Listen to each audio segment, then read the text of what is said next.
Hello everybody, welcome back to our channel kaviwebdesigns, and today I'm going to tell you all about my commands, traceroute and many more. So our first command in this Linux video is the traceroute command. So the traceroute command shows the path that packets take to reach a network host, identifying each hop along the way. So here in my example, I have written traceroute google.com. So what this will do is the command will trace the route that packet take to reach google.com. So here in a sample output, here it will show traceroute to google.com, some IP address, 30 hops max, 60 bytes packets, and it shows the IP address in the first one and the IP address again, and then it shows how many milliseconds or seconds or even minutes it took for it to reach there. So now, knowing this, let's go to our UTM here to learn about more.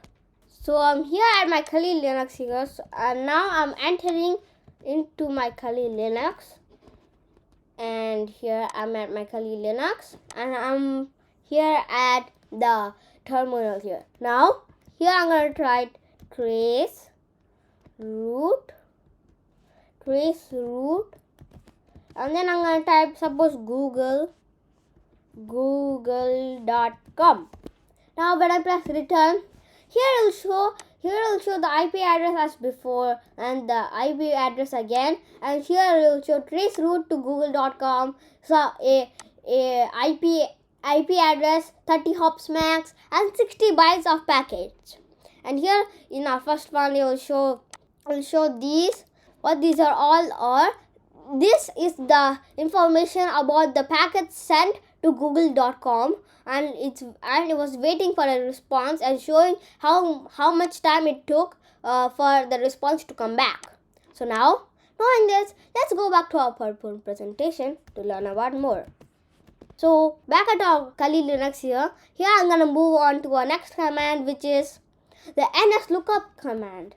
The nslookup command inquires the internet domain name servers to find the IP address associated with a domain name or the domain name associated with an IP address.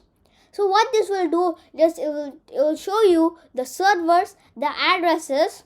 It will show you the servers, the addresses, the names, and the IP addresses also. So now here in my example here, I have written nslookup google.com. So what this will do is it will retrieve the IP address for the domain google.com.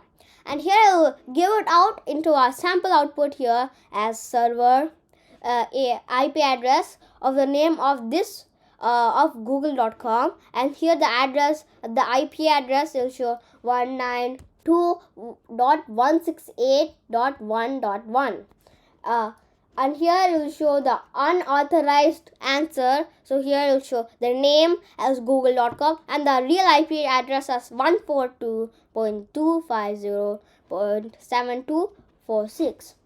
So now, knowing this, let's go to our Kali Linux to test this. So here we are at our Kali Linux here, and now I'm going to type nslookup, and I'm going to type google.com. Now we're at center. Here it will show all of the details about google.com's IP address and all. So now, knowing this, let's go back to our PowerPoint presentation to learn about more. So moving on to our next command, which is the dig command. The dig command, domain information grouper command, is a flexible tool for inquiring DNS name servers. It is useful for diagnosing DNS problems and performing DNS lookups. So here I have written dig, the dig command with google.com, and here what this command will do is it will retrieve some detailed DNS information about the domain google.com. So now, knowing this, let's go to our Kali Linux to test this all. So here I'm at my Kali Linux here, and I'm gonna press dig google.com. So now here it will show the DNS information about google.com, and here it will show dig 9.18.16-1-debian. That means it's telling the version of the command called dig. So now knowing this, let's go back to our PowerPoint presentation to learn about more.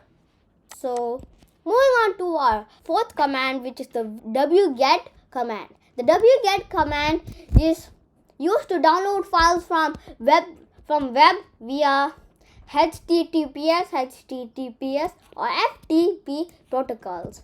So I have written wget https://example.com/file.zip. So what this will do is it will download the files from file.zip from example.com. So this command is useful for, suppose you're downloading Google Chrome in Kali Linux. Well, you can't install Google Chrome your usual way by installing it like every Windows player does. What you have to do is you have to write the wget command, wget command, and you have to write that. You have to write the place of it and the file.zip where you are zipping it. So here in the sample output, here it will be like this. Here it will show 2024, the date and time and all. And then here it will show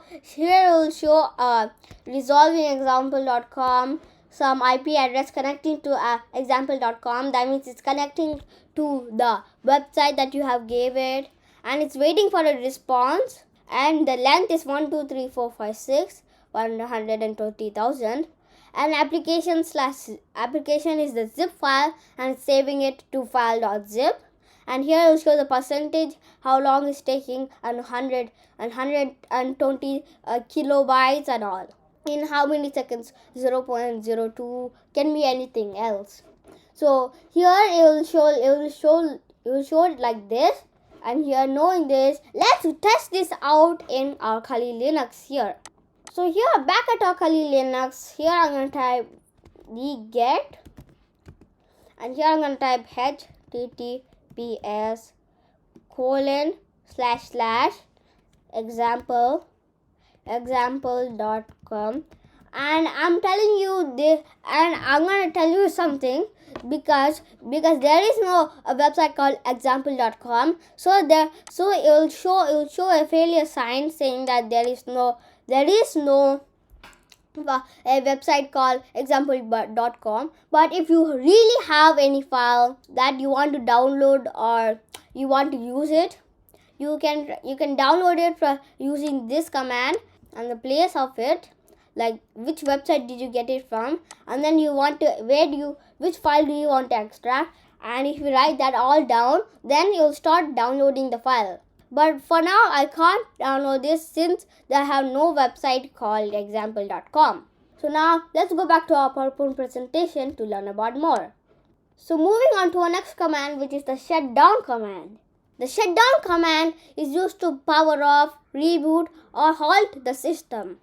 So here you have the shutdown command, and here when I have written shutdown now, that means you'll shut down the system immediately, or you can schedule it in my next example, which is that you can schedule it 10 minutes later, like shutdown plus 10, or you can reboot it now, or by writing shutdown -r, that means shutdown reboot, and when you press now, then it will reboot the system immediately. And here if we write shutdown -r plus 10 minutes, it will reboot it 10 minutes later. So now let's try this all here. So now here at our Visual Studio Code, now I'm going to type the command shutdown now. Now when I press the command shutdown now, Now in a split second, there was a broadcast message saying the system will now shut down. So now here the Kali Linux system has now shut down. Now I'm opening it up again by pressing that button, by pressing the play button. Now here Kali Linux is loading. Now I'm gonna go inside of Kali Linux. So here I'm back at my Kali Linux here. I'm back at my terminal here. Sorry.